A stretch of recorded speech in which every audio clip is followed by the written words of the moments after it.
Hello guys, welcome back to another video. আমি আবার একটা নতুন রান্না নিয়ে চলে এসেছি। চানা পনির মশলা বানাতে প্রথমেই আমাদের লাগছে চানা বা ছোলে। ঠিক আছে, এটা আমি বয়েল করে নিয়েছি। তো এই কাপের 1 কাপ আমি ছোলে নিয়েছিলাম, দিয়ে সেটাকে ওভারনাইট সোক করে রেখেছিলাম জলে। তারপর পরের দিন সকালে সেটাকে আমি বয়েল করে নিয়েছি।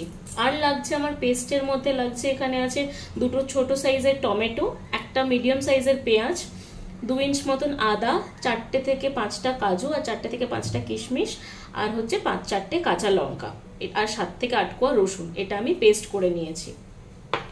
তার সাথে লাগছে আমার অবশ্যই, আমি অল্প একটু আলু দিচ্ছি, আপনারা চাইলে এটা স্কিপ করতে পারেন। অল্প একটু আলু, তো আমি একদম ছোট ছোট করে কেটে নিয়েছি এটা। আর অবশ্যই লাগছে পনির, এখানে 200 গ্রাম মতন পনির আছে, আমি এরকম ছোট ছোট কিউব করে কেটে নিয়েছি।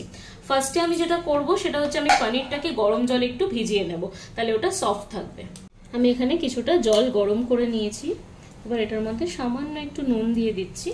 তারপর আমি পনিরগুলো দিয়ে দেবো। আপনারা চাইলে পনিরটা ফ্রাই করেও দিতে পারেন, বাট আমি এটা ডাইরেক্টলি ফ্রাই না করি, শুধু গরম জলে দেবো, তাহলে এটা অনেকটা সফট থাকবে। তো আমি পনিরগুলো একে একে পুরোটা অ্যাড করে দেবো। সাইড বাই সাইড আমি গ্যাসটাকে গরম করতে দিয়ে দিয়েছি। তারপর আমি তেল অ্যাড করব, দিয়ে আমি মশলাগুলো দেব। পনিরটা আমি এবার পুরোটা দিয়ে দিয়েছি, এবার এটা জলে ভিজবে। একদম লাস্টে আমি পনিরটা অ্যাড করব, গ্রেভিটা পুরো তৈরি হয়ে গেলে। কড়াইটা গরম হয়ে গেছে, আমি সর্ষের তেল অ্যাড করে দিচ্ছি। 3 থেকে 4 চামচ সর্ষের তেল যাবে, বড় চামচের 4 চামচ।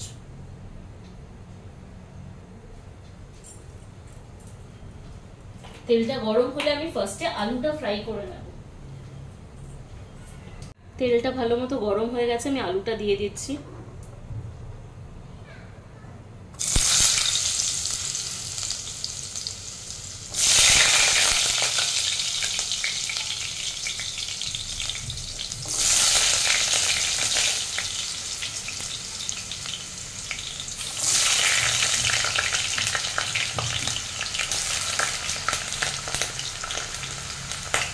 এবার এটা ভালো করে আমি ফ্রাই করে তুলে নেব। আলুটা আমার ফ্রাই হয়ে গেছে, আমি আলুটা উঠিয়ে রাখছি। এবার আলুটা উঠিয়ে রাখার পর আমি একই তেলে এবার জিরেটা ফোড়নে দিয়ে দিচ্ছি। জিরেটার থেকে একটু ফ্লেভার বেরিয়ে এলে আমি পেস্টটা অ্যাড করে দেবো।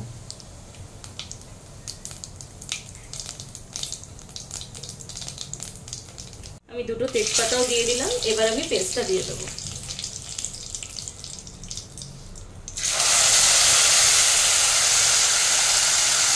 এবার এটা আমি ভালো করে কষিয়ে নেবো যতক্ষণ না মশলা থেকে তেল বেরোচ্ছে। এবার আমি একে একে মশলাগুলো দিয়ে দেবো। ফার্স্টেই দিয়ে দিচ্ছি নুন, এই চামচের 1 চামচ নুন দিলাম, বাকিটা পরে টেস্ট করে দেব। মিষ্টির জন্য দেব গুড়,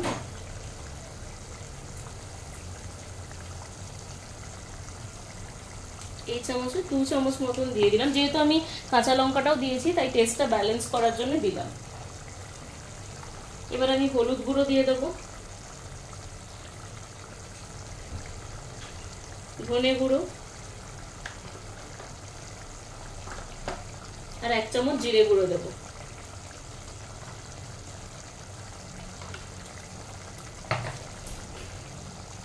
আর লাস্টে আমি দিয়ে দেবো একটু কাশ্মীরি রেড চিলি পাউডার। এবার এই মশলাটা একটু বেশিক্ষণ কষাতে হবে, কারণ কি আমার পেঁয়াজ বাটা আছে, পেঁয়াজের কাঁচা গন্ধটা যেতে একটু টাইম লাগে, তাই একটু টাইম নিয়ে এটাকে ভালো করে কষাতে হবে। আমি এবার লঙ্কার গুঁড়োটাও দিয়ে দিচ্ছি, বড় চামচের 1 চামচ মতন আমি লঙ্কার গুঁড়ো দিলাম। এবার এটাকে ভালো করে কষাবো যতক্ষণ না এটা থেকে তেলটা বেরোবে। তারপরে আমি আলুটা অ্যাড করবো, যেহেতু আমি আলুটা ফ্রাই করেই রেখেছি। তো এটা ঢাকা দিয়ে আমি কিছুক্ষণ কষাবো। গ্যাসের ফ্লেমটা আমি লো করে দিচ্ছি, আর এই লিডটা দিয়ে আমি কভার করে দিচ্ছি। তো মশলা থেকে আমার ভালো মতো তেলটা বেরিয়ে গেছে, এবার আমি আলুটা অ্যাড করে দিচ্ছি। যেহেতু আমার আলুটা ফ্রাই করাই ছিল, তাই আমি আলুটা এখন অ্যাড করছি, সাথে সাথে ছোলেটাও অ্যাড করে দেব।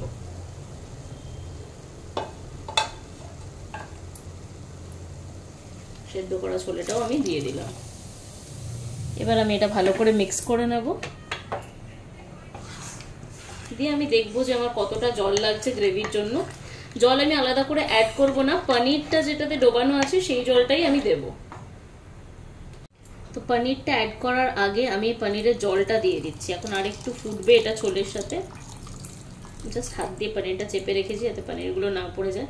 পনিরটা যদি আমি এখন থেকে অ্যাড করে দিই তাহলে অনেক বেশি স্টিফ হয়ে যাবে, তাই এটা আরেকটু ভালো করে ফুটবে লো ফ্লেমে, তারপরে আমি পনিরটা অ্যাড করব।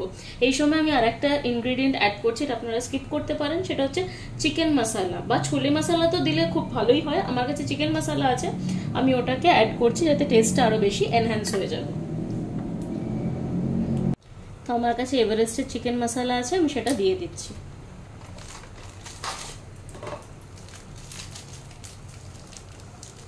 একটু অ্যাড করে দিলাম, স্মেলটা খুব ভালো আসে। এবার এটা ভালো করে মিক্স করে নিয়ে আমি লো ফ্লেমে আরেকটু হতে দেব।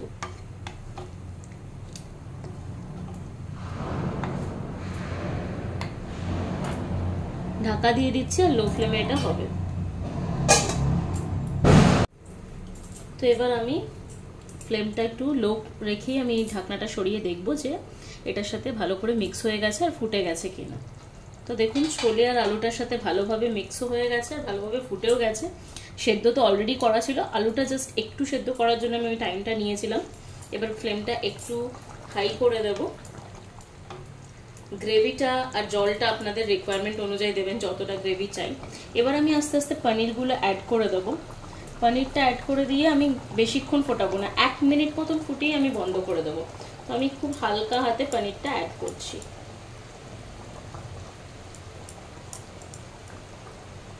খুব হালকা হাতে এটা মিক্সও করে নেব।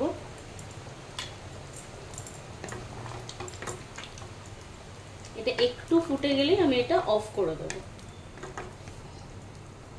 জাস্ট হাই ফ্লেমে 1 মিনিট মতন ফুটবে, তারপর আমি এটা অফ করে দেবো।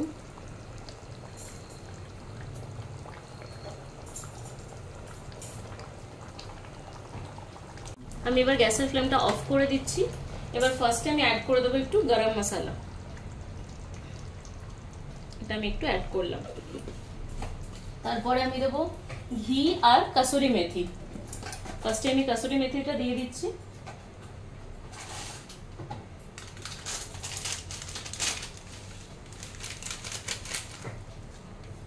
কাসুরি মেথি দিয়ে দিলাম। এবার ঘিটা দেবো, অল্প একটু ঘি দেবো এটাতে, খুব বেশি দেবো না, অল্প ঘি দিলেই হবে। এবার আর আমি কিচ্ছু করব না, এটাকে আমি ঢাকা দিয়ে রেখে দেবো, তাহলেই আমার চানা মশলা রেডি। চানা পনির মশলা, চানা পনির মশলা আমার একদম রেডি। এবার এটা গরম গরম এনজয় করুন। আপনারা দেখলেন রান্নাটা কেমন লাগলো। আপনারাও সবাই এইভাবে ট্রাই করবেন আর আমার চ্যানেলটাকে লাইক করবেন, শেয়ার করবেন, সাবস্ক্রাইব করবেন। আর সবাই খুব ভালো থাকবেন, সুস্থ থাকবেন। Bye bye.